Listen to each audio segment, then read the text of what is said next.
Nous sommes la moyenne des personnes que nous fréquentons. Je suis Mathieu Stéphanie, entrepreneur récidiviste et cofondateur de Cosa Vostra, cabinet de conseil en stratégie et croissance digitale. Avec Génération Do It Yourself, je vous propose de rencontrer ensemble des entrepreneurs, sportifs ou artistes qui vont littéralement faire exploser notre moyenne.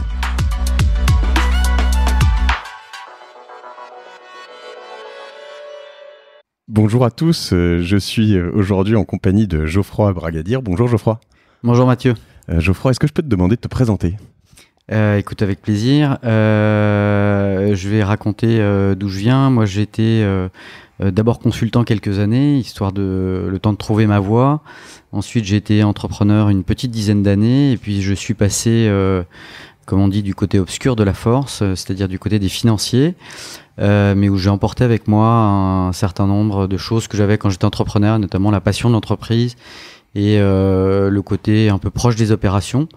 Voilà, donc j'ai géré un petit fonds de capital risque et maintenant je gère un fonds de growth, comme on dit en beau français, donc de capital développement, mais dans des sociétés technologiques. D'accord. On dit du côté obscur, tu crois que c'est... Il y en a beaucoup qui disent ça. C'est probablement un terme qui vient des entrepreneurs, mais la finance, c'est pas si obscur que ça. C'est d'ailleurs assez simple. La complexité, elle est plutôt du côté des entrepreneurs. C'est ça qui est compliqué. Et les financiers sont là pour apporter du capital, évidemment, mais de plus en plus pour accompagner les entrepreneurs, notamment dans des sociétés qui sont en hyper-croissance, ce qui sont des chemins intéressants mais complexes. Et du coup, finalement, dans tout ça, c'est un parcours qui peut paraître assez... finalement, pour certains entrepreneurs à succès, assez classique finalement. Alors, même si je reviens en amont, tu as fait une école de commerce peut-être ? Oui. Oui, d'accord, école de commerce, consultant, entrepreneur et finalement VC ou en tout cas financier, investisseur. Le passage notamment de l'entrepreneur à l'investisseur, il s'explique comment, à ton avis, en règle générale, peut-être pas que chez toi, mais est-ce que c'est parce que c'est trop dur de créer une boîte, ça demande trop d'énergie ? Est-ce que c'est parce que Alors, je pense qu'il y a plusieurs choses qui expliquent ce passage, et puis ensuite il y a plusieurs types d'entrepreneurs qui deviennent investisseurs, ou en tout cas on devient investisseur de plusieurs façons différentes. D'abord, pourquoi est-ce qu'on devient investisseur souvent quand on a été entrepreneur ? Je pense que la première raison, c'est que subitement et sans forcément l'avoir cherché, on a un petit peu de capital, il faut le placer. Je connais pas beaucoup d'entrepreneurs, en tout cas dans la tech, qui ont monté des boîtes qui sont passionnés par la bourse ou le livret A. Et donc ils investissent dans ceux qu'ils connaissent, c'est-à-dire des jeunes entreprises non cotées de la tech. Et la deuxième chose, je pense qu'il y a un trait qu'on voit assez souvent chez des jeunes business angels, c'est l'impression de redonner une partie de la chance qu'ils ont eue. Il ne faut pas se leurrer quand on a vendu son entreprise suffisamment bien pour pouvoir investir dans d'autres entreprises, c'est qu'on a eu de la chance. On a peut-être beaucoup travaillé, on a peut-être été hyper smart, en avance sur son temps, mais ce qui est sûr, c'est qu'on a eu de la chance. Et le fait d'investir et d'accompagner des entrepreneurs qui viennent après, c'est une façon, je pense, pour un certain nombre d'investisseurs de repasser une petite partie ou d'essayer de repasser une petite partie de la chance qu'on a pu avoir dans son propre parcours.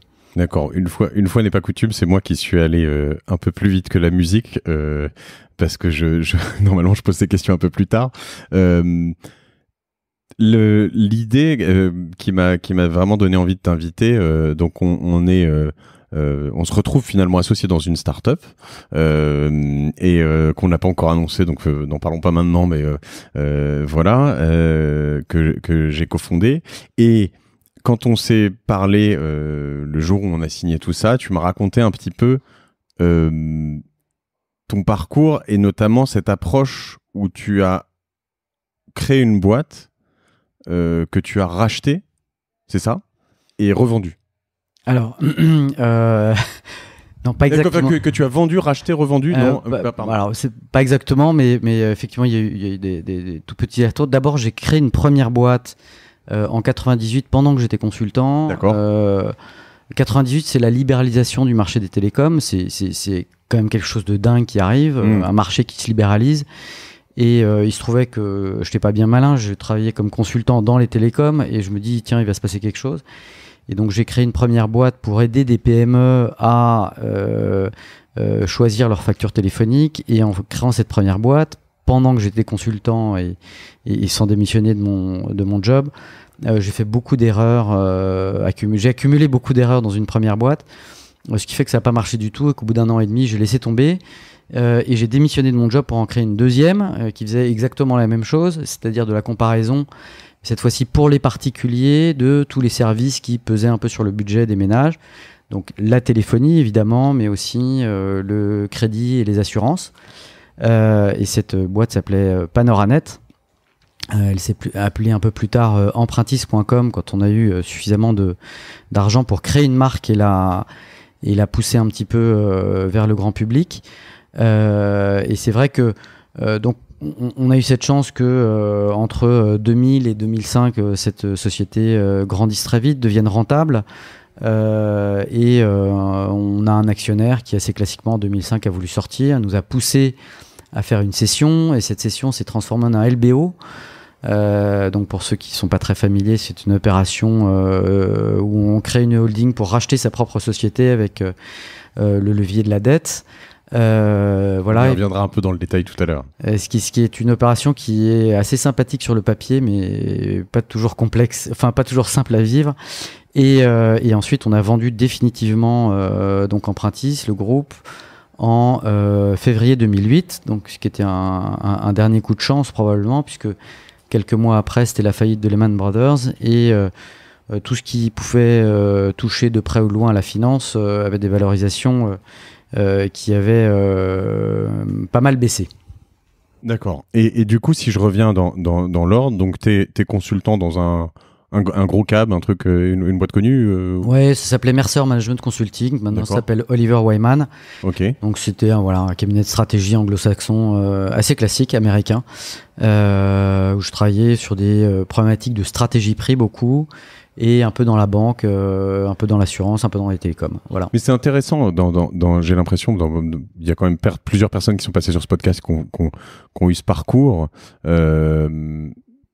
J'ai l'impression que les cabinets de conseil te câblent quand même un petit peu niveau business sur certaines choses, niveau strat, te permettent aussi de rencontrer des boîtes ou des choses, des erreurs qui ont été faites. Ouais, alors je pense que ce que moi j'ai trouvé en tout cas de choses très positives dans ces 4 années, la première c'est effectivement c'est extrêmement structurant et on a beau avoir fait une école de commerce, même une jolie école de commerce.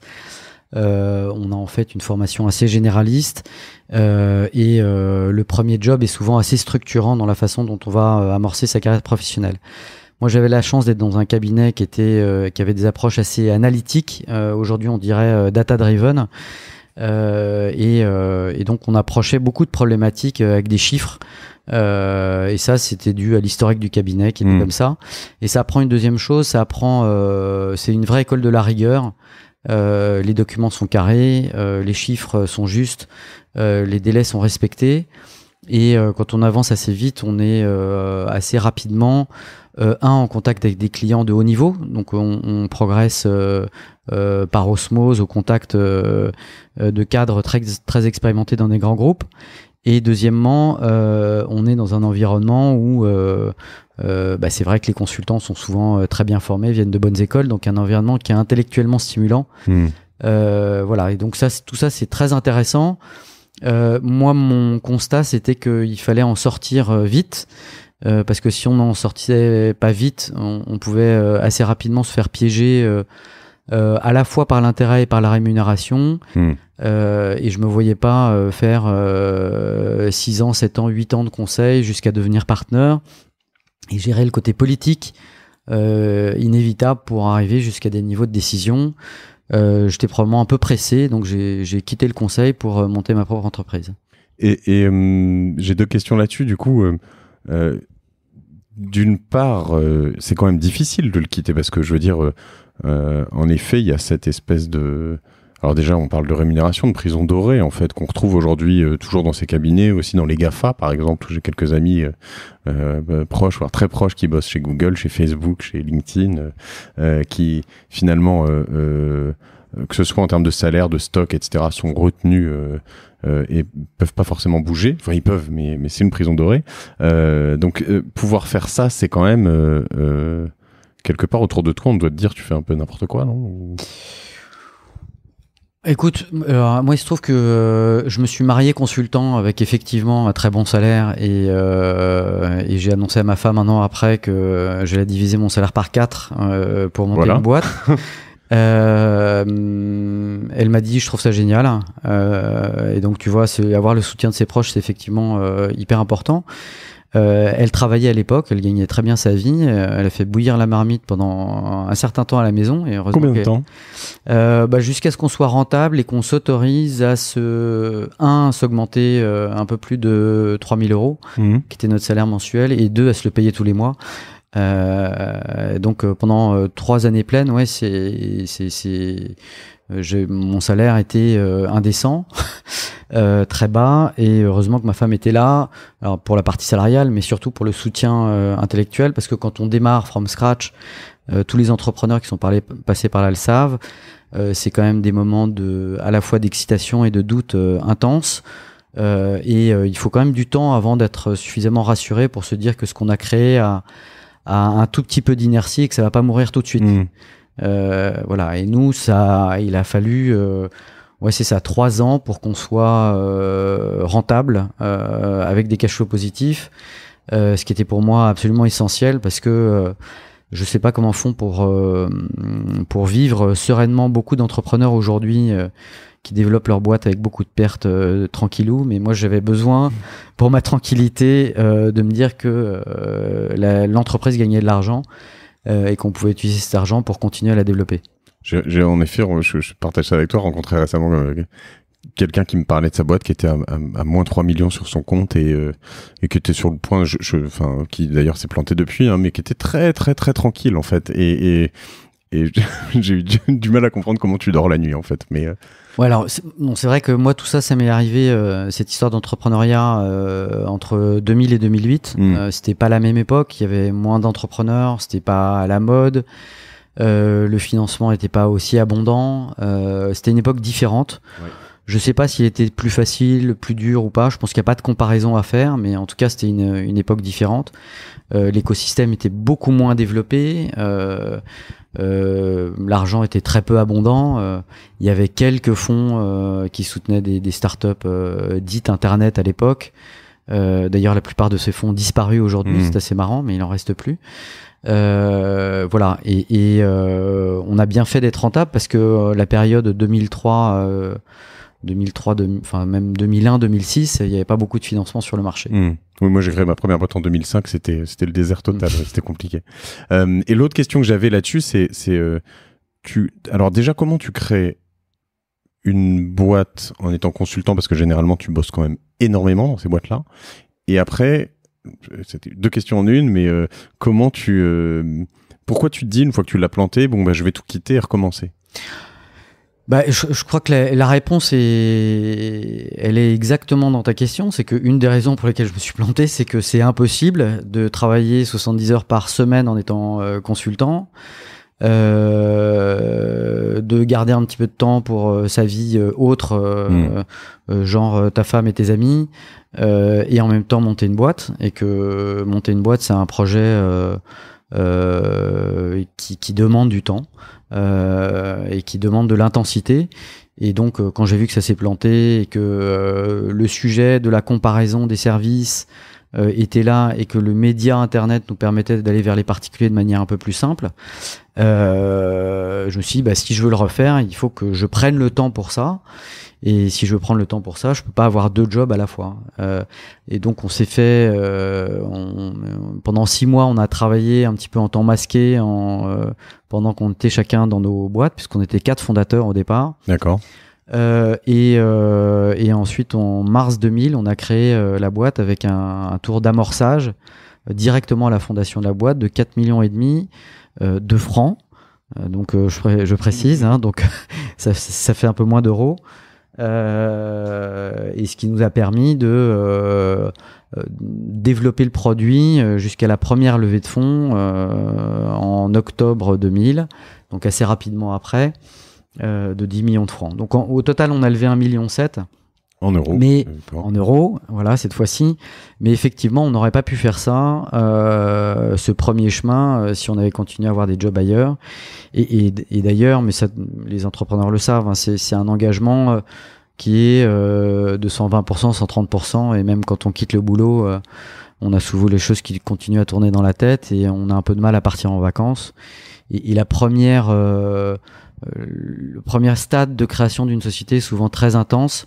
Parce que il faut vite aller vers le marché, vite voir si l'idée marche, et puis avant qu'on ait suffisamment de traction pour pouvoir recruter des gens et qu'on puisse commencer à déléguer, c'est vrai que la vie est un peu intense.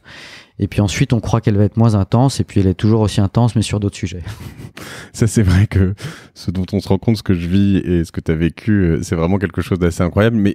Et là-dessus, tu le disais tout à l'heure d'ailleurs, hein, que pour les proches, c'est important que ce soit financièrement, parce qu'il y a quand même un besoin de soutien, mais aussi psychologique, sur deux choses. C'est-à-dire, il y a une forme de soutien psychologique, mais aussi d'acceptation. C'est-à-dire que le soir, quand tu te couches, généralement, tu te dis pas, tiens, qu'est-ce que je vais faire le week-end prochain, ou je pourrais repeindre ma voiture en bleu, ou je sais pas quoi. Généralement, tu penses à ton business le matin quand tu te réveilles, ou la nuit quand tu te réveilles, tu penses à ton business, et voilà, c'est quand même assez, c'est quasi exclusif, quoi.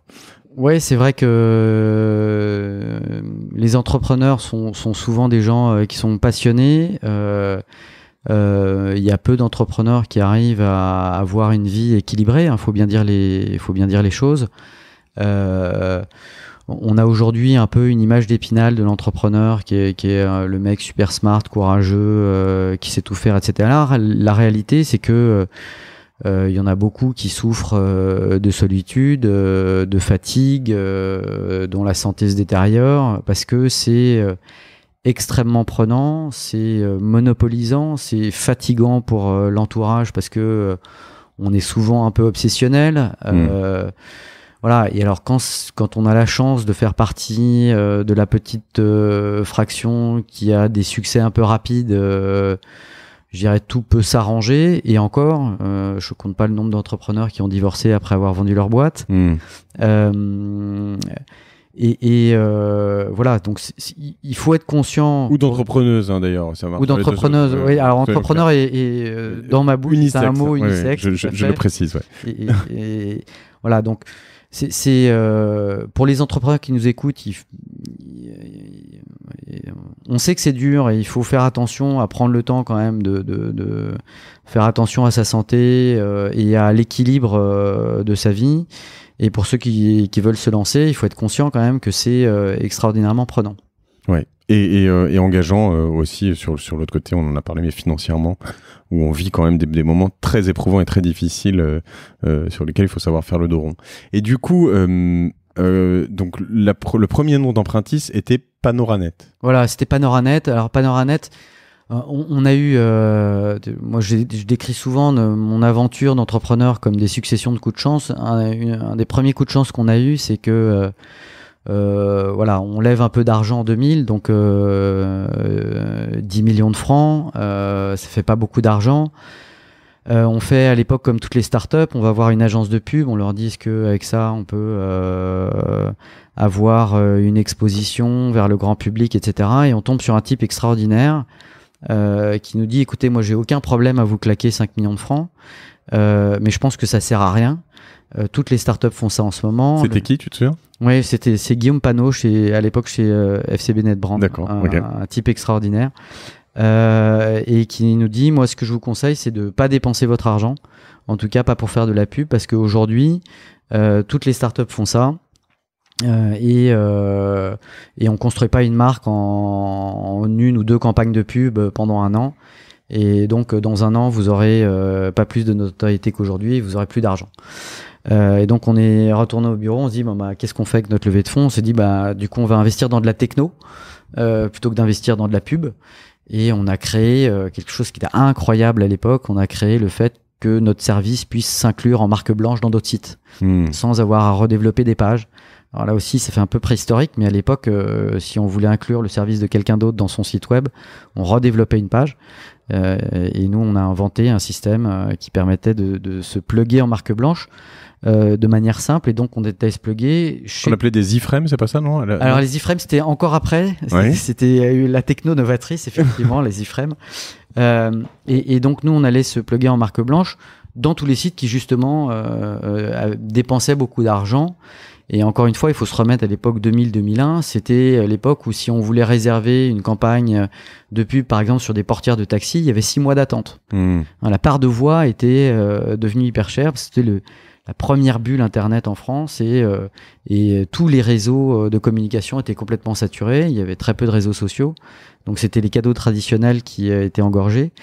Donc le principe de la marque blanche, je le dis au cas où, mais c'est de dire typiquement tu vas avec ton service chez M6 ou TF1, tu leur dis tiens je peux mettre mon service sur vos pages, les gens vont voir un service qui sera TF1 et vous allez leur proposer quelque chose qui sera brandé sous votre marque et Empruntis ou Panoranet n'existe pas à leurs yeux. Exactement. Donc c'est ce qu'on a fait. On peut prendre un exemple. Notre premier partenaire en crédit immobilier, c'était Imo Street. Oui. Donc Imo Street, pour ceux qui s'en souviennent, c'était avant que Se Loger devienne le leader. Imo Street avait un service de crédit immobilier, le crédit Imo Street, qui était motorisé par nous derrière.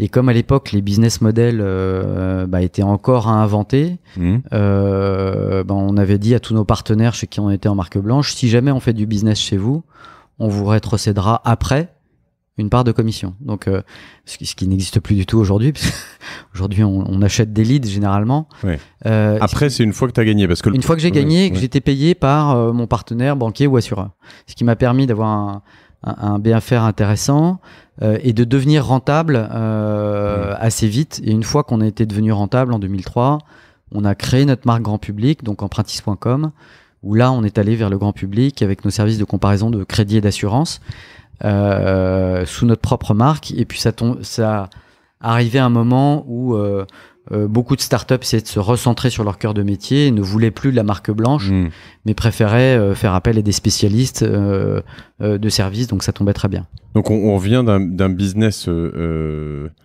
comparaison qui pouvait être les factures d'électricité ou des choses comme ça, c'est ça? Alors ça, c'était dans notre tête, ouais. On se disait peut-être qu'un jour on pourra comparer de l'électricité, de l'accès Internet ou du gaz, mais à l'époque on ne pouvait pas. Donc on s'est lancé sur 3 métiers, le crédit, l'assurance et les télécoms. Très vite, on a revendu la partie télécom parce que les marges d'intermédiation se sont pincées beaucoup plus vite que ce qu'on avait prévu. D'accord. Grosso modo, en 1 an et demi, ils se sont pincés d'autant de ce qu'on avait prévu en 8 ans. Donc on a vendu la partie télécom et on s'est concentré sur les services financiers. Ce que tu dis, c'est que j'allais sur Panoranet, je voulais voir quel était l'opérateur télécom le moins cher. Tu m'en proposais un. Je prenais un abonnement. Toi, tu prenais une commission, c'est ça? Ouais. Et les commissions devenaient de plus en plus faibles très rapidement, c'est ça? Et puis, on avait cette partie abonnement téléphonique et téléphone. En 2000, on était encore et on avait un service où on livrait un téléphone en 4 heures à Paris avec un abonnement activé. Oui. En 2000, c'était une performance. Folie, oui. Et surtout qu'il n'y avait pas les stewards et non, comme ça n'existait pas. Non. Tu y allais toi-même en moto ou non, on avait passé des partenariats avec des sociétés de course, mais d'accord. Et ce qu'on n'avait pas imaginé à l'époque, comme quoi de temps en temps il faut avant de lancer un business, il faut juste s'asseoir et réfléchir 2 secondes à des trucs simples. C'est que c'était un marché d'équipement et pas de renouvellement, et que les gens qui achetaient pour la première fois un téléphone portable, ils voulaient l'avoir dans la main. Le sous-peser, jouer avec, et donc ils allaient en magasin l'acheter. Et aujourd'hui, quand on renouvelle son iPhone, on n'a aucun problème à le recevoir dans une petite boîte. Mais son premier téléphone portable, on l'achetait dans une boutique. Et donc on avait très peu de commandes, et une commande sur 2, c'était avec des cartes bleues volées. Et comme il n'y avait pas tous les systèmes d'algorithmie, de Stripe et d'Adyen pour bloquer tout ça, c'était assez problématique, donc on a coupé ça très vite. D'accord. Et du coup, vous restez sur Empruntis, donc qui devient, tu le dis, tout ce qui est donc assurance et achat de biens immobiliers principalement. Voilà, on avait crédit immobilier, crédit à la consommation, restructuration de dette, assurance auto, moto, habitation, santé, défiscalisation, et puis donc ça faisait un pan financement, un pan assurance, et puis dans notre tête avec mes associés, on se disait il manque plus que le pan épargne, qui était celui qu'on aurait dû développer si on n'avait pas vendu la société. Voilà, et donc on avait un certain nombre de services grand public, et puis derrière ça toute une partie plus B2B, pas visible de l'extérieur, mais qui a contribué à la rentabilité de la société pendant quelques années. Ouais. Et du coup vous levez à cette époque-là, ce sont des grosses parties parce que tu lèves très très tôt. 2 fois en 6 mois, c'est ça ou... Oui, ouais. à peu près. Donc vous avez lâché beaucoup du capital ou... Oui, probablement. Alors c'est amusant parce que je discutais avec un entrepreneur justement de l'évolution de sa part de capital dans sa société. Et, comme beaucoup d'entrepreneurs, il pleurnichait un peu parce qu'il trouvait qu'il lui en restait pas beaucoup. Les entrepreneurs français ont souvent tendance à regarder leur part en pourcentage. Plutôt que la taille du gâteau qu'ils vont avoir à la fin, et passent beaucoup d'énergie à se battre pour une virgule de pourcent plutôt que de mettre cette énergie à faire grossir la taille de leur entreprise. C'est une réflexion qu'on voit, enfin c'est une mode de pensée qu'on voit un peu moins dans les pays anglo-saxons. D'accord. Et moi effectivement, j'ai été pas mal dilué assez tôt, mais comme beaucoup d'entrepreneurs, on fait pas ça pour. Avec mes associés, on avait une obsession, c'était de créer une PME rentable et pérenne. Empruntis existe toujours, on est ravis. Ça a créé de l'emploi, on est ravis. Et au passage, j'ai gagné beaucoup plus d'argent que j'ai jamais pensé en gagner. Donc oui, j'étais beaucoup dilué, mais je me plains pas. Voilà. Et c'est quoi alors du coup, si je dois prendre ce qu'on appelle une cap table ou enfin en tout cas une évolution d'un capital, je sais qu'évidemment il n'y a pas de réponse standard, mais tu prendrais une start-up moyenne et tu dirais il y a ce qu'on va appeler, donc je l'ai expliqué plusieurs fois dans ce podcast, mais un premier tour qui va être un love money ou seed éventuellement, c'est 2 choses différentes, mais on peut zapper l'un ou l'autre. Un premier round A, round B. C'est quoi les dilutions standards normales selon toi aujourd'hui? Alors, moi, ce que j'observe, c'est que les dilutions standards, c'est toujours 20 à 30%, à peu près quel que soit le tour, en tout cas pour ce qui est seed, A, B, voire C. Ces dilutions ont généralement assez peu de rapport avec l'activité économique de la société, avec les fonds injectés, etc. Donc quand l'argent est abondant, on lève 10 millions et on se fait diluer de 20%. Quand l'argent est rare, on lève 1 million, on se fait diluer de 20%. C'est un peu triste, mais c'est comme ça. Ce qui me fait plaisir, c'est que j'observe de plus en plus des histoires de start-up qui cherchent à s'écarter de ce mode un peu mécanique et ce passage obligé de seed A, B, C. Et on voit pas mal de startups qui sont bootstrappées jusqu'à assez loin, parfois jusqu'à la rentabilité. Il y a 2 jours, j'étais avec une startup, alors je sais pas s'il faut l'appeler startup, mais qui va faire 10 millions de chiffre d'affaires cette année. Ils ont levé 300 000 euros en tout. Ils ont 4 ans d'existence. Ils sont rentables, évidemment, aujourd'hui. Et donc, quand ils vont voir des fonds, et nous, ils venaient nous voir, justement... Ils viennent pas pour exister, ils viennent pour parler de projets de développement, et c'est assez intéressant. Et je pense qu'il y a de plus en plus d'entrepreneurs qui essayent de se passer du tour A, et puis d'autres qui, soit parce qu'ils ont des sujets qui sont assez capitalistiques dès le départ, et ça il y en a quand même, soit parce qu'ils veulent aller plus vite, continuer à passer par cette phase d'early stage où il peut y avoir effectivement une dilution assez importante. Et du coup, vous sur Empruntis, on reviendra sur ces points-là parce que c'est hyper intéressant, je pense, de comprendre. Moi, on me demande souvent qu'est-ce que t'en penses. J'ai trouvé des investisseurs ou un certain nombre de choses. Ils veulent, de temps en temps, c'est 70%, de temps en temps, c'est 5%. J'ai eu des gens sur ce podcast qui avaient, en effet, même, je crois, Thibaut Elzière de eFounders qui raconte qu'il avait lâché... je sais plus exactement le montant, mais je dirais limite pour 5 000 euros, il avait lâché 50% de sa boîte. Enfin, il est revenu en arrière, mais je veux dire, il y a pas mal de choses aberrantes qui se font de temps en temps, alors quand on est jeune ou puis bon, mais donc c'est toujours intéressant de voir ça, surtout de la part de quelqu'un qui est vraiment dans le business côté investissement.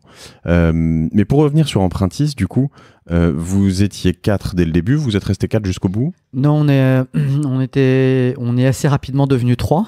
D'accord. Donc il y en a un qui nous a quittés au bout d'1 an et demi d'aventure pour des raisons principalement personnelles. Qui était probablement pas fait pour ça. Moi, je suis un fervent croyant du fait qu'il y a un gène de l'entrepreneur. Je sais pas comment il se transmet ou comment il s'attrape, mais il y a des gens qui sont faits pour ça et des gens qui sont pas faits pour ça. Et c'est bien qu'il y ait des écoles pour apprendre à entreprendre, mais je suis pas sûr que tout le monde est là. Voilà. Et c'est comme les protéines et les récepteurs. Il y a des récepteurs qui sont faits pour attraper des protéines et pas d'autres. Et je pense que les entrepreneurs, c'est un peu comme ça. Donc, on est assez rapidement devenu 3.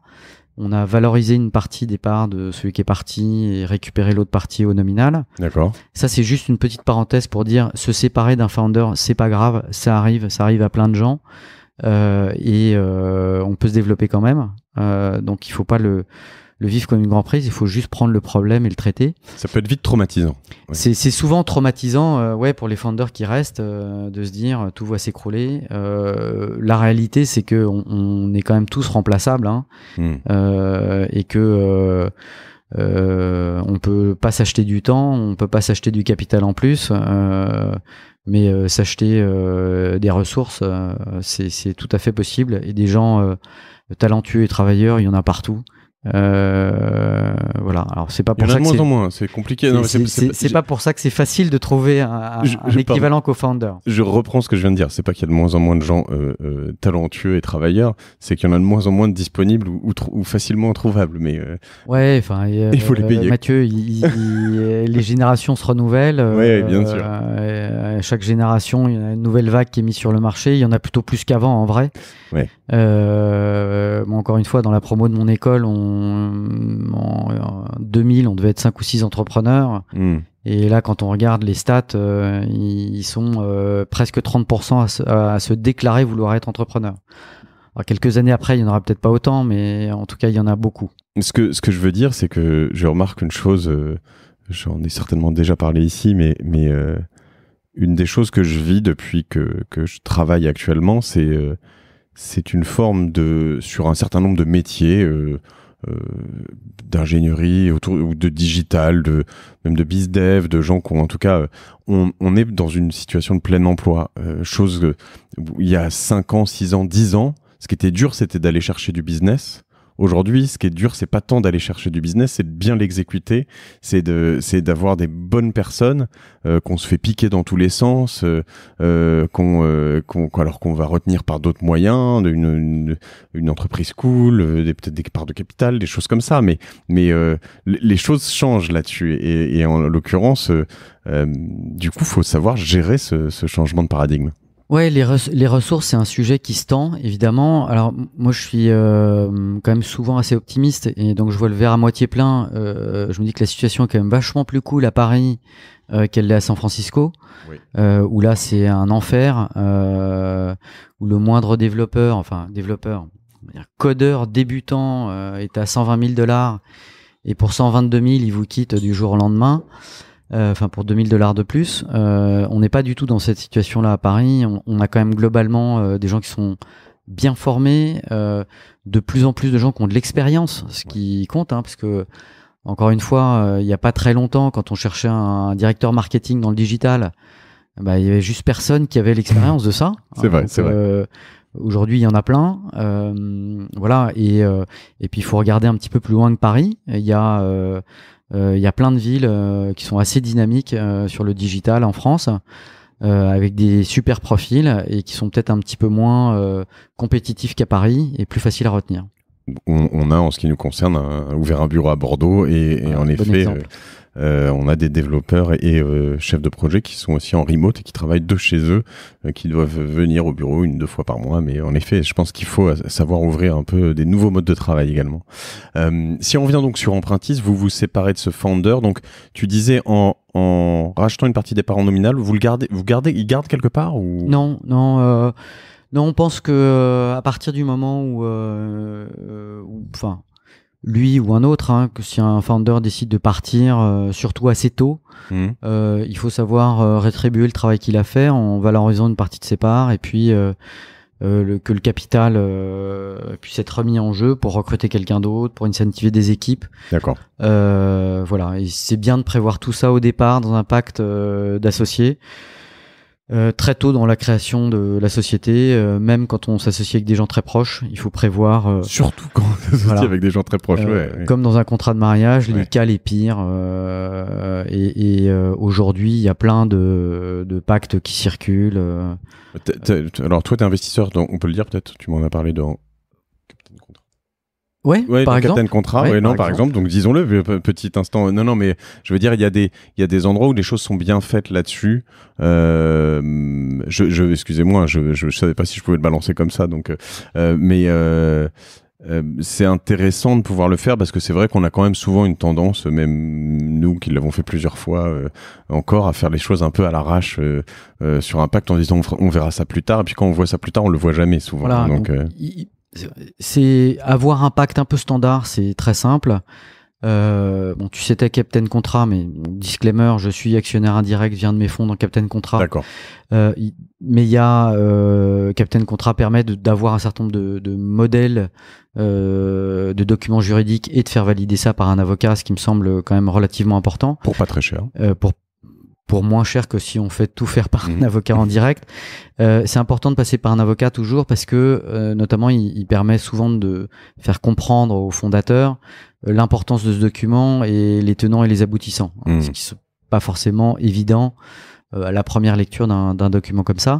Je précise que quand on crée une société, on a souvent des statuts qui sont alors qui expliquent un certain nombre de choses, qui posent les bases d'une société. Après, on a en plus une surcouche qui est pas obligatoire d'ailleurs, hein, qui est un pacte d'actionnaires qui va plus avoir pour objectif de réguler les relations entre les différents actionnaires et les situations possibles sur qu'est-ce qui se passe si quelqu'un veut racheter la boîte, si les gens sont pas d'accord, surtout tous les cas de figure où en fait on a potentiellement des accords possibles, à essayer d'envisager un certain nombre de cas de figure.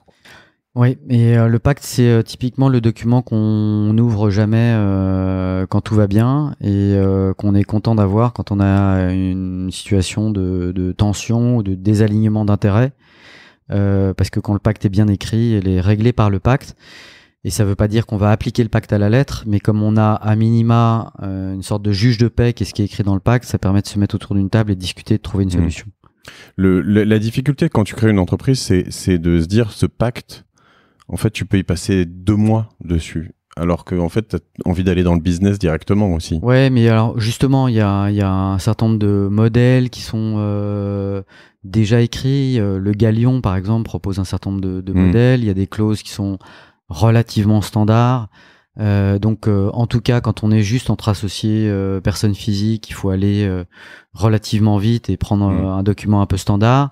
Et puis, de toute façon, le jour où on va être financé par un fonds, le fonds qui fait ça tout le temps va arriver avec ses clauses, son pacte. Et là, va y avoir une vraie négociation parce que on va partager la gouvernance, le pouvoir, les profits éventuels. Avec un extérieur et donc le fonds va renégocier tout ça.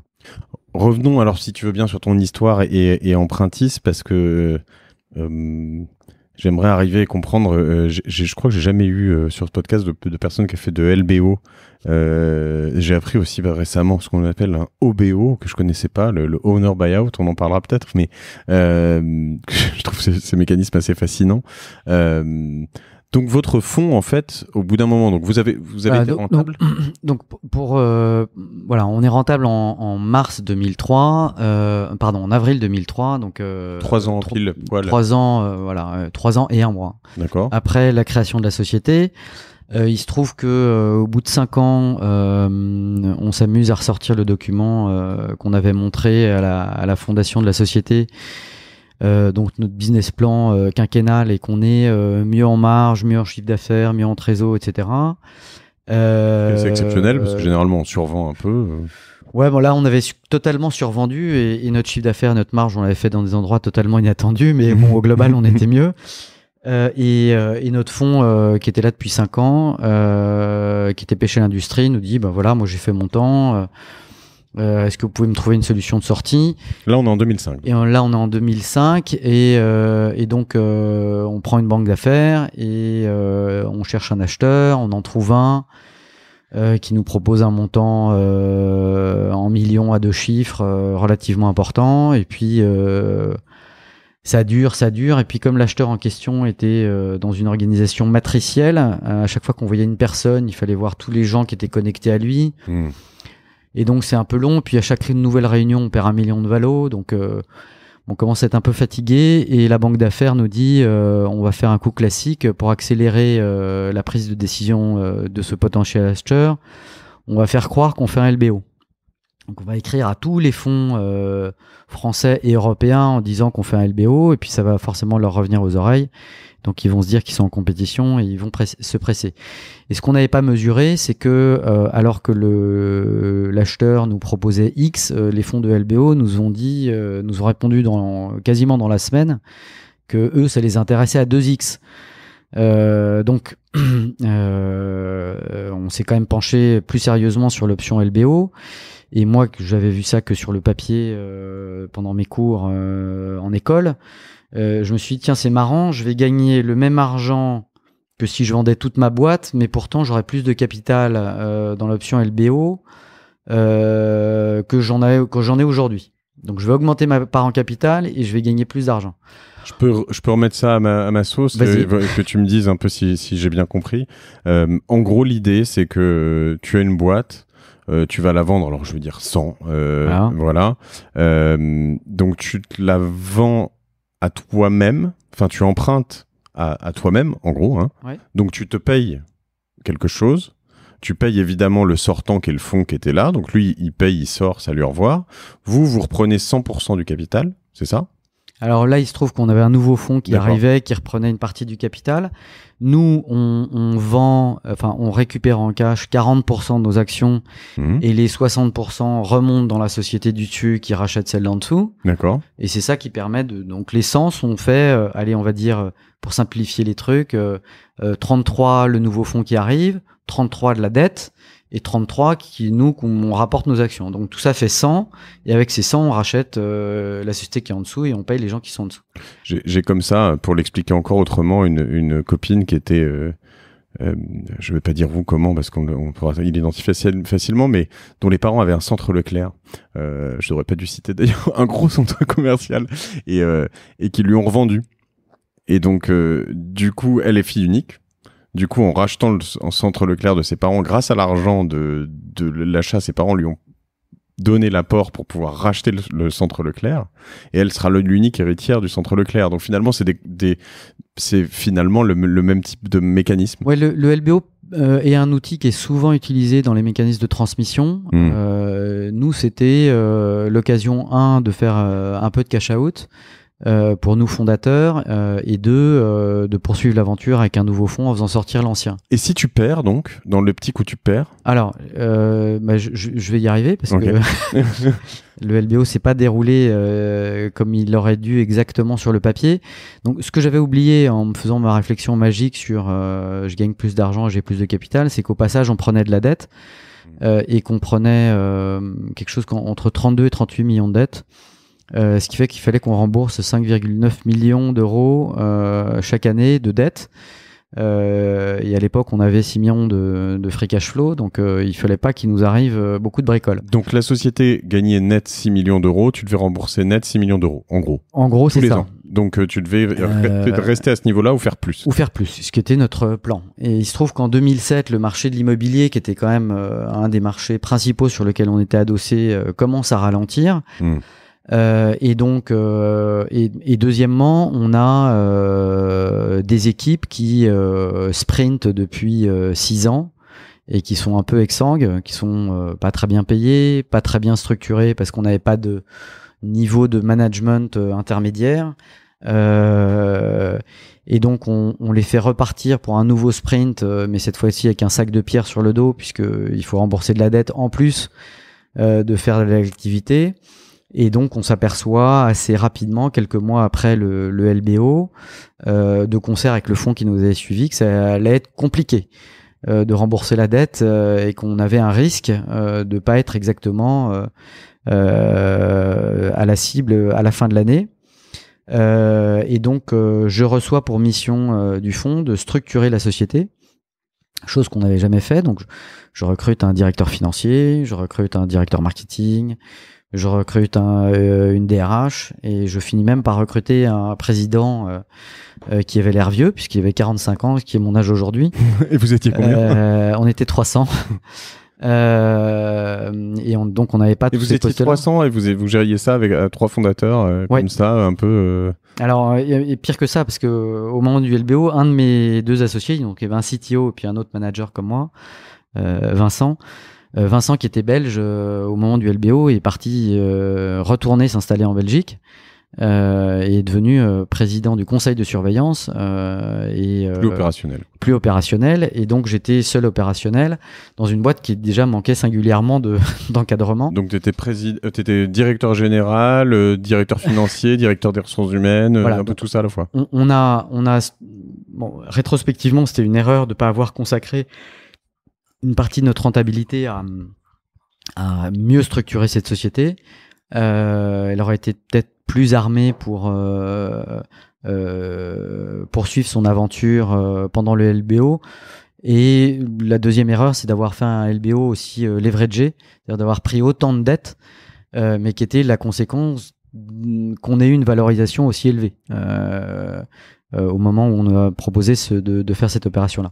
Donc toujours est-il qu'on a structuré la société et on a appris que un de nos meilleurs concurrents qui s'appelait Meilleur Taux en 2007 était en train de se vendre sur des montants complètement sidérants. Donc une fois que ça a été public, on a appelé la banque qui a vendu Meilleur Taux et on a dit est-ce que vous pouvez recommencer avec nous? Et on s'est vendu au deuxième qui n'avait pas eu Meilleur Taux, qui se trouvait être Covea. Donc le GIE qui regroupe MAF, MMA et GMF, et Covea a acheté le groupe qui s'appelait FinCorp, puisqu'on avait créé une holding d'acquisition avec Empruntis dedans en février 2008. D'accord. Donc année comme tu disais tout à l'heure, de la chute de Lehman, des scandales des subprimes, et donc Covea a survécu. Mais vous auriez peut-être eu du mal si. Donc, Covea non seulement a survécu, mais une petite fierté. Hein, j'essaye de rester sur mon train de pas trop d'ego parce que c'est pas bon pour le karma, mais une petite fierté, c'est que Empruntis existe toujours. Empruntis n'a jamais perdu d'argent. Depuis mars 2003. Alors, certes, la société a un peu downsizé pendant un moment, et notamment après la crise des subprimes. Et puis ensuite, Covea a choisi une voie stratégique qui n'était pas la nôtre, puisqu'ils ont redéveloppé des réseaux physiques d'agences. Donc il y a, ça me fait toujours un peu rire, des endroits physiques qui s'appellent Empruntis l'agence. Tu passes devant, tu dis merde. Voilà, donc c'est pas ce qu'on avait in-store pour Empruntis, mais c'est comme ça qu'ils l'ont développé. Et puis ils ont recédé, je crois, en 2015, Empruntis, un groupe qui s'appelle CBP, probablement pour développer la partie assurance emprunteur. Et donc ça, c'était il y a 10 ans. Tu avais 35 ans. Ouais. Et tu fais un petit pactole, du coup. Enfin, c'est un bon... Alors, je dis ça sans justement. Beaucoup plus que j'ai jamais imaginé. Pas suffisamment pour m'acheter une île et me retirer. Puis de toute façon, c'était pas ce que je voulais faire. Et je passe 2 ans à faire à la fois le service après-vente chez Empruntis. D'accord. Principalement sur la partie communication RP. Donc qui est quand même assez light en termes d'implication en termes de temps. Je réouvre mes réseaux, je rencontre plein de gens et je dis que je suis prêt à aider tout projet qui se monte et j'essaye de m'ouvrir les yeux sur les aventures des autres et je commence à investir en tant que business angel en faisant probablement beaucoup de bêtises comme on en fait souvent quand on commencent à investir en tant que business angel. En tout cas, j'ai parlé avec pas mal d'entrepreneurs qui disent mes 10 premiers dossiers, c'est n'importe quoi, je les referai plus aujourd'hui. Une sorte d'atterrissage en douceur avant de revenir là-dessus. C'est-à-dire que tu t'as pas eu de moment où t'es parti, puis t'as un soft landing, c'est-à-dire que tu t'es pas retrouvé parce que t'avais une grosse activité, que ce soit, j'imagine, à la fin d'Empruntis, à gérer tout ce monde-là, à faire toutes ces choses-là. T'as pas coupé court d'un coup, quoi. Non, ça a vraiment été assez cool. Je suis allé au bureau toutes les semaines pendant au moins 9 mois. Ensuite, j'y allais 2 ou 3 fois par mois. Et puis surtout, j'ai expérimenté la prise de toutes les vacances scolaires pendant 2 ans, ce qui est un vrai casse-tête parce qu'il y en a beaucoup. Donc, t'es arrivé à revenir à un autre truc après quand t'as goûté à ça? T'as pas envie que ça dure toute non, ta mais vie? justement, alors moi, le constat que j'ai fait au bout de ces 2 ans, où j'avais plein de bouts d'activité, beaucoup de temps libre, etc., c'est que j'avais envie d'avoir une colonne vertébrale pour organiser mes journées, mes semaines, mes mois et mon année. Et que j'étais pas fait pour avoir plein de petits bouts d'activité à droite et à gauche, et que j'avais besoin d'un truc un peu central. Et c'est à ce moment-là que je me suis rapproché de gens qui étaient à mon capital, qui s'appelaient Aurinvest, qui était un petit fonds de business angel. Oui. Eux, il se trouve qu'ils ont investi au bon moment chez nous. Ils ont fait un très gros multiple. Donc, comme j'ai tendance à dire souvent, ça forge les amitiés, les multiples qui sont supérieurs à 20. Oui. Donc, comme ils ont fait un peu plus de 20 fois, voilà, on était un peu proches. Et ils avaient monté un deuxième fonds qui s'appelait, avec beaucoup d'originalité, Aurinvest Capital 2.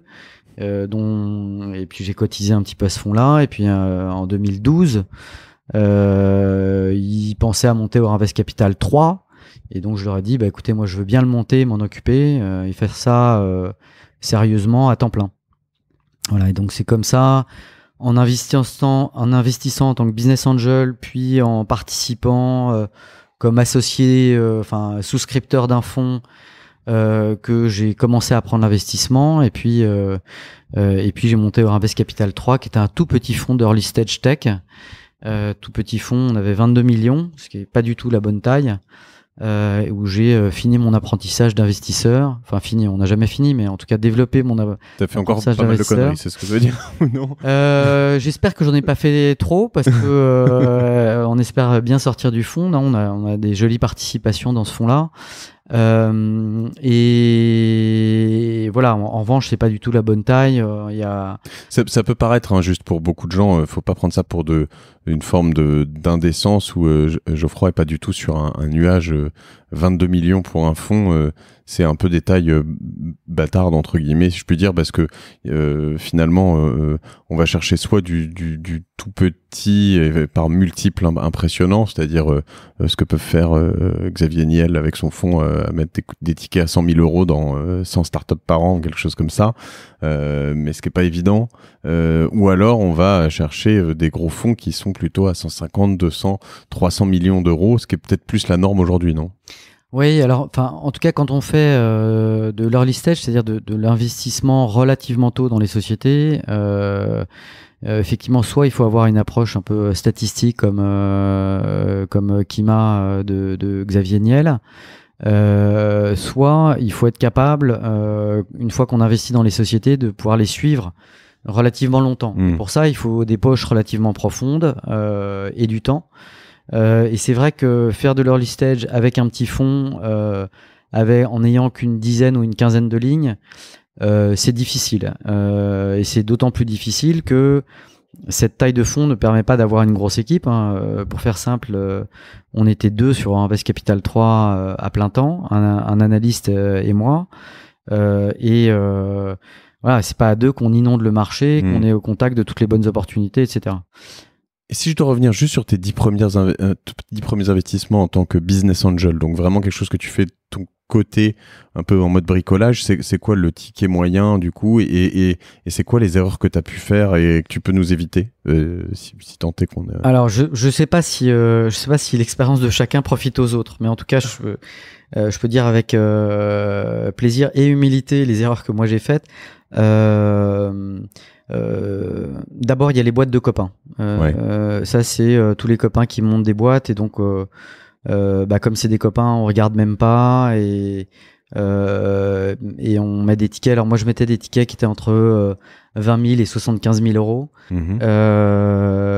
Et je pense que c'est pas rendre service aux gens qui montent des boîtes que de pas regarder leur business et de pas les confronter à leur business plan et à leur plan de déploiement. Et c'est pas digne d'un investisseur que de mettre de l'argent sans regarder. Voilà. Donc ça, c'est un premier truc que je fais plus du tout. Ça veut pas dire que je suis pas susceptible de mettre dans la boîte d'un copain, mais en tout cas pas sans regarder. Et puis la deuxième chose, c'est de disperser et mettre des tickets de 20 000 euros. Je pense qu'il vaut mieux pendant 5 fois pas le faire, et ça fait un ticket de 100 000. Et le jour où on a une vraie grosse conviction, avoir un peu plus de réserve pour mettre dans une boîte et pour voir suivre son investissement. D'accord. Et l'approche qu'on entend souvent, qui est de dire qu'on investit dans des personnes et moins dans des idées, c'est des choses que tu valides ou que tu... Oui, bien sûr. C'est un peu une tarte à la crème, mais c'est tellement vrai. C'est l'équipe d'abord. Moi, je passe mon temps à expliquer aux jeunes entrepreneurs que les idées appartiennent à tout le monde. Ce qui est important, c'est l'exécution, et que ça vient des tripes et de l'attention et de l'implication. Et les gens, quand ils me regardent de manière dubitative parce qu'ils ont inventé un super système, un super algo, etc., il suffit de leur citer des réussites récentes dans le monde physique, des boulangers, des chaînes de chaussures, etc. Et les gens, ils ont rien inventé. Ils ont fait des business qui se font depuis 100 ans, 200 ans, 300 ans, mais ils l'ont exécuté mieux que les autres. Et c'est ça qui est important. Alors moi, il se trouve que j'investis dans la tech parce que c'est ce que je connais. Mais effectivement, c'est d'abord les personnes. Alors le métier que je fais maintenant, en investissant un peu plus tard, est assez agréable parce que on investit dans des entrepreneurs qui ont déjà 4, 5, 6 ans d'entrepreneuriat derrière eux, et donc dont on peut un peu mesurer à la fois le cuir et l'expérience en tant qu'entrepreneur. Et ceux qui n'ont pas résisté ou qui n'étaient pas faits pour ça, ils ont déjà quitté l'aventure à ce moment-là. Et du coup, ça pour toi, c'est quelque chose d'important. C'est-à-dire quelqu'un qui a un... Alors, on peut parler de track record ou en tout cas de pugnacité. Alors sinon... Oui, j'en discutais avec d'autres investisseurs business angel qui disent moi, je cherche le gène du gnou. Donc, le gène du gnou, c'est... celui qui est capable de traverser le désert et puis s'apercevoir qu'il n'y a pas d'eau au point d'eau et continuer à marcher et aller quand même jusqu'au bout. Et moi, j'ai eu beaucoup de chance dans mon histoire avec Empruntis et quand je la raconte, les gens trouvent ça super, vachement sympa, etc. Moi, j'ai trouvé ça très difficile. Quand j'investis dans des gens, je veux être sûr qu'ils soient capables de résister à la pression, aux difficultés et qui vont pas s'écrouler au moindre coup dur. Parce que des coups durs, il y en aura toujours. Mais je me méfie aussi, parce que t'es pas le premier à parler de la chance et j'ai posté un truc il y a quelques mois sur LinkedIn à propos de la chance, où j'avais repris d'ailleurs une vidéo d'un prof de l'ESCP ou je sais plus, intéressant, mais je m'en méfie comme de la peste parce que la chance, alors là, c'est dans Tarte à la crème, on fait aussi pareil, hein, mais elle se provoque et je veux dire, je connais des gens qui très clairement bossent pas beaucoup et se disent il va m'arriver un truc. Oui, t'as vendu avant Lehman quelques mois avant, oui, mais tu provoques un certain nombre de choses. Vous allez voir cette banque d'affaires qui a vendu meilleur taux, vous faites un certain nombre de choses qui font que à un moment on teste des choses, t'acceptes des gens, il y en a que t'acceptes pas, il y a des business sur lesquels tu vas, des business, tu fais un tas de choix qui font que t'arrives à un moment, voilà. Je veux dire, c'est aussi une forme, j'imagine, d'humilité, mais il y a quand même si tu restes tout seul chez toi, que tu fais rien et que tu dialogues pas avec l'extérieur, il va rien t'arriver, quoi. Oui, non, mais t'as raison. Et bien sûr qu'il faut provoquer la chance. Une autre façon de dire ça, c'est de dire il faut prendre des risques. Et évidemment, c'est ce que font la plupart des entrepreneurs. Voilà, maintenant, si prendre des risques ou provoquer la chance est un gage de succès, il y aurait plus de sorties. Aujourd'hui, on voit beaucoup d'articles sur des levées, beaucoup moins sur des sorties. Donc on n'a pas encore un rythme de sortie suffisant. J'espère que ça va s'accélérer avec le temps. Voilà, donc certes, tu as raison, hein, les entrepreneurs qui disent qu'ils ont eu de la chance, il y a une part d'humilité, mais il y a aussi, je pense, une part de lucidité qui est de savoir qu'on est passé à pas grand-chose, d'avoir une histoire moins fun à raconter. Ce qui est arrivé à plein d'entrepreneurs qui ont pas eu de bol et qui, pour le coup, ont bossé aussi comme des chiens. Exactement. Et ont fait très bien leur truc. Et c'est vrai, je retire pas ce que tu dis là-dessus, hein, mais je dis juste que y a pas que ça. C'est important parce que sinon, on va avoir des gens qui nous écoutent qui vont penser qu'il suffit d'avoir de la chance. Donc, non, et d'accord. Et aujourd'hui, donc on parle de Ring. Qui est le fonds que tu as cofondé avec Nicolas Sellier et principalement vous deux. Oui, alors on a Nicolas Sellier que je connaissais depuis longtemps, avec qui on avait co-investi longtemps. Donc lui, il était partenaire chez Alven Capital. Il est arrivé très tôt chez Alven Capital comme troisième partenaire et il les a accompagnés jusqu'à ils ont levé 2 ou 3 fonds ensemble, je sais plus. Et on a commencé à investir il y a 6 ans ensemble. Donc soit moi en tant que business angel associé à Alven, soit mon petit fonds Orinvest Capital 3 associé à Alven, soit Nicolas et moi en tant que business angel. Et on s'est aperçu que l'approche croisée d'un entrepreneur et d'un VC pouvait apporter probablement quelque chose d'un petit peu différent, que ça donnait des grilles de lecture complémentaires, qu'on s'entendait bien, qu'on se faisait confiance.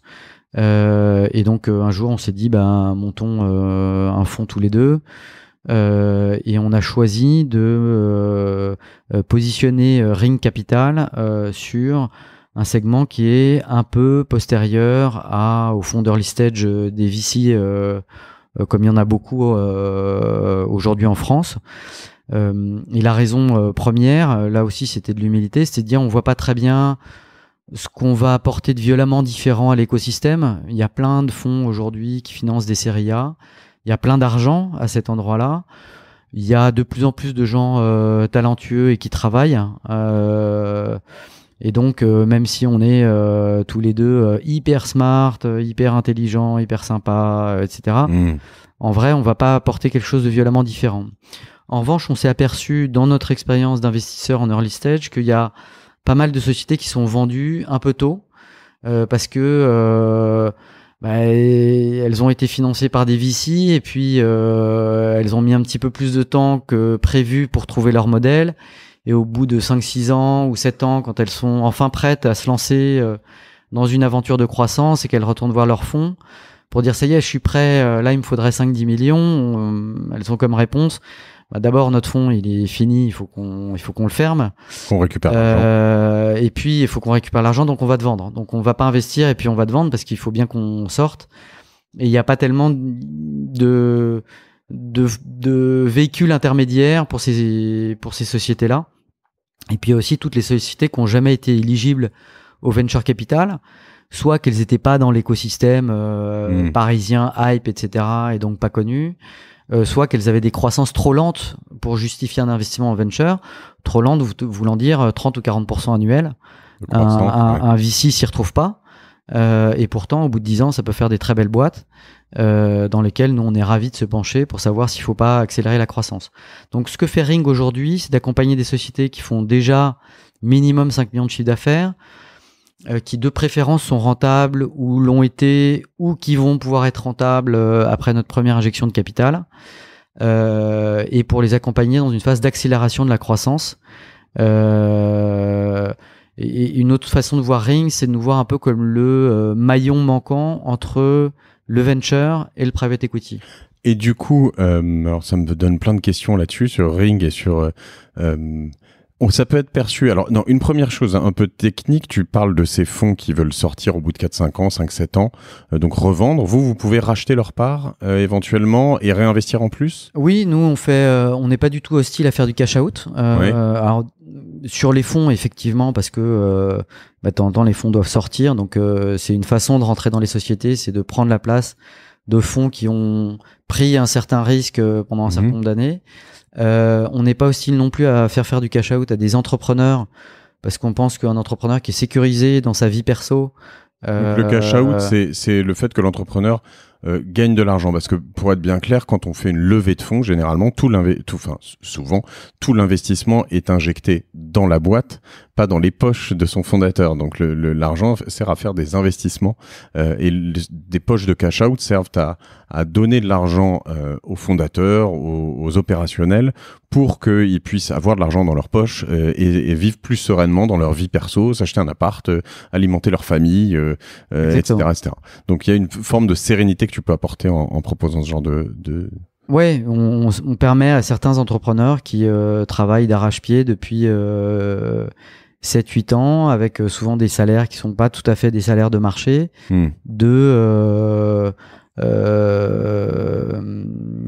par exemple, devenir propriétaire alors qu'ils étaient locataires, rembourser des emprunts parce qu'il y en a pas mal qui sont endettés, etc. Donc on n'est pas du tout hostile à faire ce genre d'opération, sachant que on ne fait pas que du cash out, parce que comme on est quand même là avant tout pour financer des histoires de croissance, souvent il y a besoin d'investir, et donc pour ça il y a une partie augmentation de capital. Et du coup on pourrait voir finalement votre positionnement comme un peu, c'est pas une insulte d'ailleurs, dans un moment où il y a beaucoup de choses qui se passent, ou peut-être un peu hallucinantes, on pourrait voir ça un peu comme Sécurite, enfin un peu finalement se dire j'investis dans une boîte qui fait plus de 5 millions d'euros de chiffre d'affaires et qui est rentable, on peut se dire finalement ça peut être perçu comme un peu frileux. Alors, ce qui est certain, c'est que on pense que le positionnement qu'on a choisi est relativement dérisqué par rapport à un positionnement plus early stage, parce que j'en ai déjà parlé tout à l'heure, mais on n'a plus le risque de l'entrepreneur. Oui. Est-ce que l'entrepreneur est un vrai entrepreneur, ou est-ce qu'il va laisser tomber? Généralement, au bout de 4, 5, 6 ans, on le sait. Et puis surtout, on a une vision sur ce qu'il a fait depuis quelques années. On n'a plus de risque de product market fit. Est-ce que le produit que la startup a développé a rencontré son marché? Pareil, s'ils font 5 millions de chiffre d'affaires, a priori oui. On n'a plus de sujet de business model. Il y a beaucoup d'investissements aussi dans early stage. On ne sait même pas quel business model. On a des vagues idées de business model, mais on ne les a pas testé. Faut le trouver, quoi. Ouais. En revanche, donc tout ça, c'est je dirais beaucoup plus sécurisé que des investissements plus tôt. En revanche, on a un risque qui apparaît, qui est un risque nouveau. C'est le risque d'investir dans une vieille techno. Aujourd'hui, la technologie, ça va très vite. Et quand on investit dans une société qui a développé un produit depuis 5 ans à 10 ans et qu'on investit dedans, si on n'a pas d'une façon ou d'une autre un œil sur l'innovation, on peut investir dans un truc qui est en fait à son plafond et qui va baisser parce qu'il y a des nouvelles technologies qui vont beaucoup plus vite, des nouveaux modes de distribution. Voilà, donc on essaye d'être très attentif à ça. Une attention particulière à la technique. Donc voilà. Et ça, on fait ça de plusieurs façons. La première, c'est que on s'est gardé une petite poche quand même early stage pour voir des entrepreneurs early stage et pouvoir éventuellement investir dedans, mais qui représentent que 10% du fonds. La deuxième chose, c'est que dans les recrutements qu'on a fait dans l'équipe, on est 8 aujourd'hui, on a recruté des gens qui ont une vraie capacité opérationnelle et qui sont pas des investisseurs classiques qu'on allait chercher dans d'autres fonds. Donc on a un ancien de la R&D de chez Criteo, une ancienne directrice marketing d'une fintech au niveau européen, quelqu'un qui a fait beaucoup d'algo et de big data. Enfin, voilà, on a des gens qui connaissent bien l'intérieur des boîtes. Et on a fait l'effort d'avoir, en plus de nos souscripteurs institutionnels, une communauté de particuliers et notamment beaucoup de CTO et de CSO qui nous permettent d'être plus intelligents quand on regarde les sociétés, et puis une fois qu'on a investi dedans, de les accompagner dans le développement. J'en profite pour saluer Nicolas Bailly, grâce à qui on se connaît du coup dans ton équipe. Nicolas Bailly qui était dans mon équipe chez Eurinvest et qui est chez nous chez Ring Capital. Voilà, et qui a déjà fait chez Ring Capital 3 investissements. Ah oui, donc c'est la majorité presque de vos deals. C'est la majorité de ceux qu'on a communiqués. D'accord. On n'a pas communiqué sur tout encore. Et du coup, rapidement, l'idée quand tu investis dans une boîte qui est rentable, et que tu veux, entre guillemets, garder rentable, si tu mets 5, 10, 15, 20 millions, il y a quand même un moment où elle va repasser dans une courbe. L'objectif, c'est qu'elle crame un peu plus si elle a un besoin d'investissement. Oui, on n'est pas du tout hostile à recreuser le trou. Mais vous les poussez même, forcément. Non. Sinon, il n'y a pas besoin de vous. D'abord, ça, c'est un truc que je veux dire depuis le début, que j'ai ce micro en main, mais je vais le dire. C'est quand même hyper important. La meilleure levée de fonds, c'est celle qu'on fait pas. Ouais. Et c'est l'argent qu'on prend à ses clients plutôt qu'un fonds. Donc, je suis tout à fait d'accord. Voilà, il faut, dans certaines situations, on peut avoir besoin de financement externe et un fonds d'investissement peut être une solution. Mais c'est pas la seule. Ensuite, donc, nous, quand on intervient au capital de l'entreprise, c'est que généralement, effectivement, elle a besoin d'une injection de capital qui lui permet d'accélérer. Et souvent, ça veut dire, mais pas toujours, ça veut dire qu'on va effectivement s'autoriser à faire des pertes pendant 1 an, 2 ans ou 3 ans. Et on l'accepte d'autant plus facilement qu'on vient d'un univers qui était l'early stage où c'est monnaie courante de faire des pertes. Et du coup, ta vision parce qu'on voit, toi en tant qu'investisseur, qui a fait quand même quelques dizaines d'investissements, donc je sais pas si on peut parler en centaines déjà, non Non, on va dire plus d'une trentaine ou une quarantaine. Aujourd'hui, il y a quand même beaucoup d'argent sur le marché. On voit alors on nous parle, moi j'entends des gens dire toutes les valos, tout est complètement déconnant, etc., etc. C'est quoi le trip dans tout ça? Il y en a. En fait, l'idée c'est de se dire on s'en fout. De toute façon, je gagnerai sur une licorne et puis le reste c'est pas grave. Ça partira à la casse. C'est quoi ton analyse de ce marché? Est-ce qu'il y a trop d'argent? Est-ce que ça survalorise tout? Alors, il y a beaucoup de questions. D'abord, un petit détail pour préciser la typologie de ring. Nous, on fait pas de chasse à la licorne. On sait pas faire. Et on pense qu'on a à peu près autant de chances de trouver une licorne quand on la chasse pas que quand on la chasse. Donc, on ne compte pas pour faire la rentabilité du fonds sur un home run en se disant qu'on s'autorise à faire des casses sur les autres sociétés. Ça, c'est le premier point. Ensuite, est-ce qu'il y a beaucoup d'argent sur le marché? La réponse est oui, clairement. Il n'y a pas de débat sur le sujet. Il y a beaucoup d'argent sur le marché. Et il y a notamment beaucoup de ce qu'on appelle dry powder, c'est-à-dire de l'argent qui est levé par les fonds, mais pas encore investi dans le marché. La plupart des fonds qui sont actifs aujourd'hui sont en début de période d'investissement avec des fonds qui sont 1,5 fois à 2 fois plus gros que la version précédente. Et donc on a, en tout cas sur la partie early stage, énormément d'argent. Et nous, sur notre partie qu'on peut appeler growth, on était assez isolé jusqu'à il y a peu de temps. Et puis on a un fonds qui vient d'apparaître avec 150 millions d'euros, alors que sa version précédente avec 50 millions d'euros. Donc petit à petit, dans notre segment aussi, on va avoir une inflation des montants disponibles. Alors qu'est-ce que ça veut dire ça? Ça veut dire que effectivement, mécaniquement, les valos augmentent. Ensuite, il faut se méfier des phrases toutes faites et des moyennes. Oui, les valos augmentent en moyenne. Il y a encore des fonds qui investissent à des montants tout à fait raisonnables parce que c'est leur politique. Il y a des deals qui se font à des montants raisonnables. Généralement parce que c'est pas ce qu'on appelle des deals de place. Donc c'est sûr que quand il y a une société qui arrive, qui a une bonne tête, avec un entrepreneur qui a déjà réussi, avec un produit simple à comprendre, B2C, là tout le monde va se trouver une bonne raison de dire qu'il faut investir là-dedans. Et donc on va avoir des valos qui vont être, en tout cas au moment où se fait l'augmentation de capital, complètement déconnecté de la valeur économique de la société. Nous, on n'investit pas là-dedans. On pense qu'on fera des multiples de sortie qui sont des multiples raisonnables. Mais on investit aussi. Alors comme on est un peu plus tard, qu'on a déjà du chiffre d'affaires, parfois on a déjà de l'EBITDA, c'est plus facile d'avoir des valos raisonnables parce qu'on est sur des agrégats économiques qui existent. Donc on peut parler de multiples de chiffre d'affaires, parler de multiples d'EBITDA, ou au pire de multiples futurs d'EBITDA. Ou de revenus, de revenus nets, ou voilà. Exactement. Et très bien, on est sur un épisode qui est plus technique que certains récents, mais c'est moi ça me passionne. Je te remercie pour tout ça. Pourquoi tu cours, Geoffroy? Alors, Je suis désolé. Hein, non, c'est une bonne question.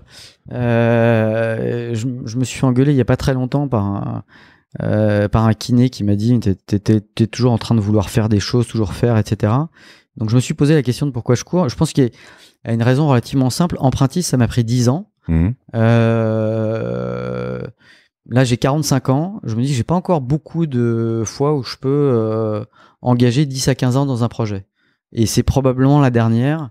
Moi, ce qui me motive, c'est j'ai une équipe. Je suis entouré d'une équipe exceptionnelle. Nicolas et les autres qui nous ont rejoints pour l'aventure, ils sont extraordinairement compétents, sans ego, et qui sont là pour aider les boîtes de notre portefeuille. Donc, je confirme, j'ai été de l'autre côté de la barrière et je confirme. C'est gentil, merci. Donc, c'est un vrai plaisir de travailler avec eux.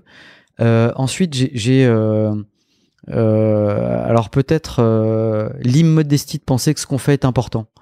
C'est important parce que on va pas pouvoir continuer à se payer de bons mots en France, à se gargariser en disant qu'on est la 3e nation représentée au CES et en fait à se faire complètement défoncer par les Américains et demain par les Chinois sur le numérique, où là on a vraiment des bons fondamentaux en France.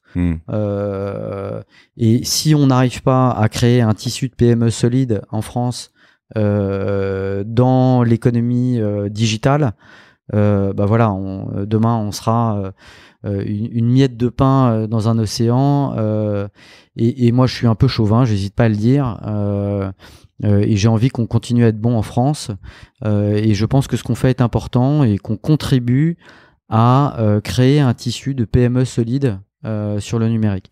J'ai pas la prétention qu'on contribue à créer un Google ou un Facebook, mais en tout cas des entreprises qui se développent, qui sont rentables, qui créent de l'emploi et qui sont sur le territoire français. Très bien. C'est hyper intéressant ton point sur les 10 ans et les fenêtres là-dessus.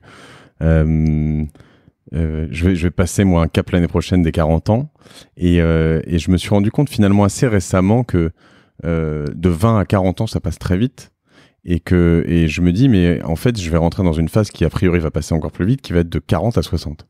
Et en fait cette approche de se dire les tranches de 10 ans, finalement on a de 25 à 35, de 35 à... Enfin, ça peut être 27 ou 23 ou 21, mais je veux dire, finalement, si dans un épisode récent, quelqu'un m'a dit qu'en effet, il fallait compter 8-10 ans pour avoir un vrai projet, ça veut dire qu'on peut en avoir, en fait, en vrai... Alors, 3 dans ta vie, quoi, de 25 à 35. 3 parce qu'il faut les transitions, plus la marge de manœuvre. 3 projets, c'est déjà beaucoup. Ouais. J'ai reçu Catherine Painvin là récemment, qui avait plus de 70 ans. Elle en a d'autres encore en stock. Mais en effet, investir dans une femme de 70 ans pour un projet, se dire j'emmène jusqu'à 80, c'est chaud. Donc, en effet, peut-être que de 55 à 65, on peut peut-être pousser jusqu'à 4. Mais c'est vrai que c'est pas beaucoup, en fait. Les chances sont assez... Non, c'est pas beaucoup. Et puis, je pense que dans une... voilà, je vais dire probablement des platitudes, mais dans un monde où on veut que tout soit immédiat, que tout aille vite, etc. Et je pense que c'est bon de temps en temps de prendre un tout petit peu de recul et de se dire que si on veut faire des choses qui ont du sens, il faut s'inscrire dans le temps. Voilà. Mais c'est pas si plat parce que je veux dire, au moins vous le faites chez Ring, c'est-à-dire que vous n'êtes pas dans cette période où vous allez dans le truc qui carbure à mort tout de suite dans les 6 mois après sa création en mettant 40 millions. C'est pas votre thèse. Non, c'est pas du tout notre thèse, mais c'est pas une critique pour les gens qui font ça. Non. Moi, j'ai beaucoup de respect pour les gens qui prennent ces risques. Au fond assez insensé de financer avec beaucoup d'argent des projets qui sortent à peine de terre. Ils savent très bien qu'il y aura beaucoup de casse et puis de toute façon s'ils faisaient pas ce boulot-là, nous chez Ring, on n'aurait probablement pas de société à financer après. Donc on est bien content qu'ils soient là avant nous pour prendre une partie des risques. Je pense que nous on apporte notre petite part à l'écosystème qui est de dire voilà, une fois que les sociétés commencent à tourner, il faut les transformer idéalement en ETI et on pense qu'on a quelques armes pour les aider à faire ça, à la fois en termes de taille de capitaux apportés et de connaissance de ce que c'est que la croissance d'une boîte et de son fonctionnement interne. ETI, c'est 250 personnes et plus, hein, c'est ça? Ouais. Oui. Très bien, ouais. Et c'est vrai qu'en l'occurrence, de l'autre côté de la barrière, il y a des sprinters je veux dire, de ces boîtes qui investissent, de ces fonds qui investissent massivement dans des boîtes qui doivent faire du cash rapidement. Ce qui est impressionnant aussi, c'est les entrepreneurs qui sont là et qui, eux, doivent bourriner. C'est quoi ton orga aujourd'hui? T'as des petits secrets, des choses, ton planning de la semaine, tu bosses le matin sur un truc, l'après-midi sur autre chose, tu fais des sports spécifiques, t'as des petites, je sais pas, des petits secrets. Alors moi, il y a un truc, je suis plutôt quelqu'un d'assez relax, je dirais dans ma tête. Il y a un truc qui m'angoisse et qui est un sujet de réflexion permanent chez moi, c'est le temps.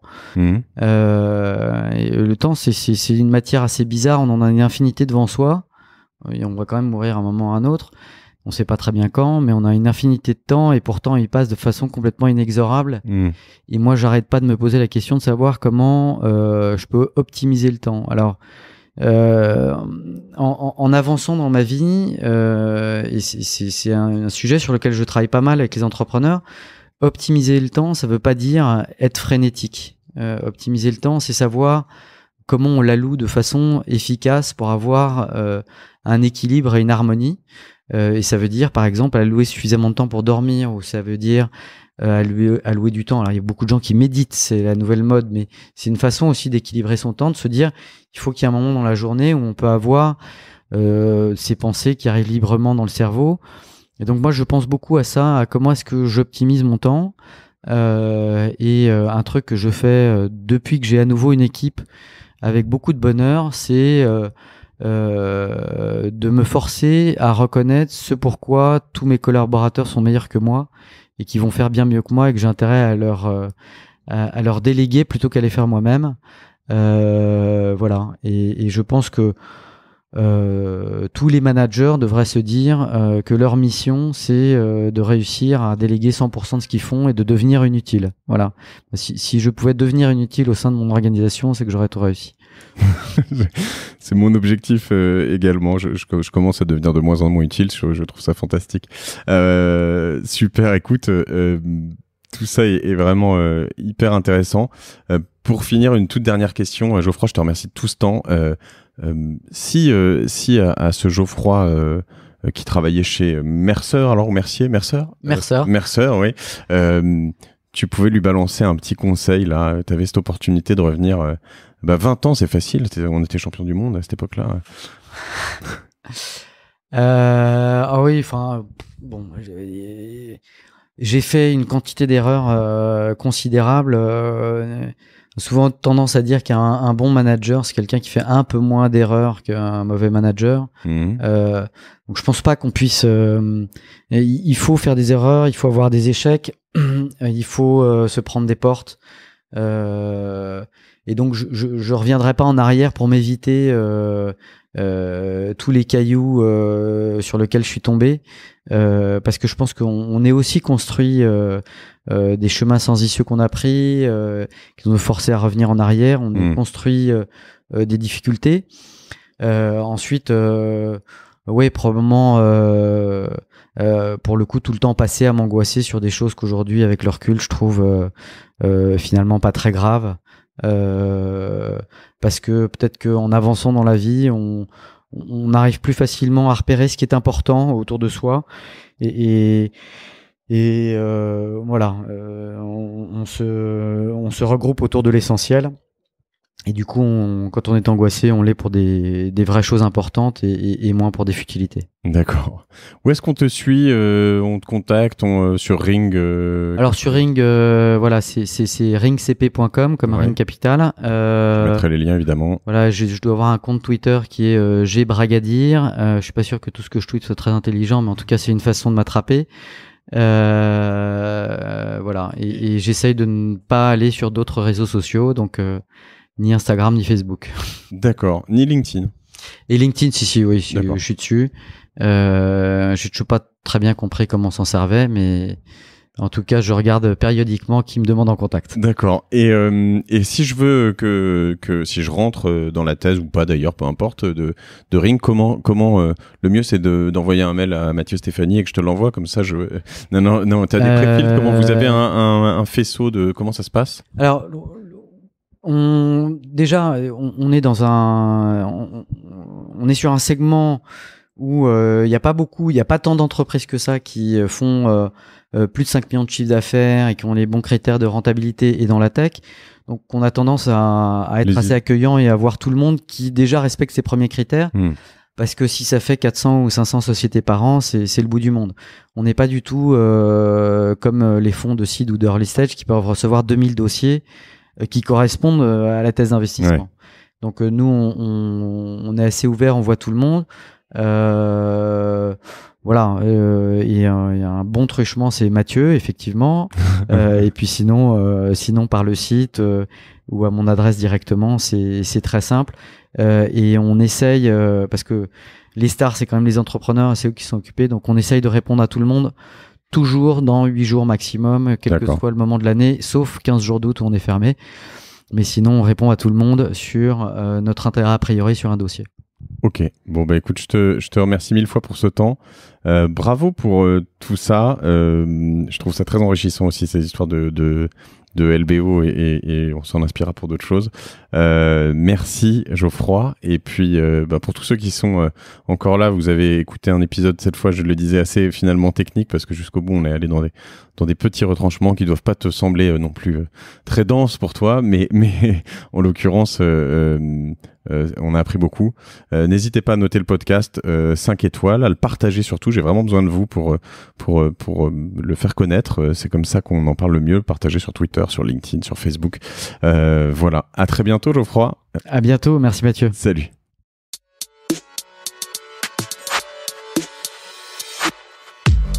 Bravo, vous avez écouté cet épisode de Génération Do It Yourself jusqu'au bout.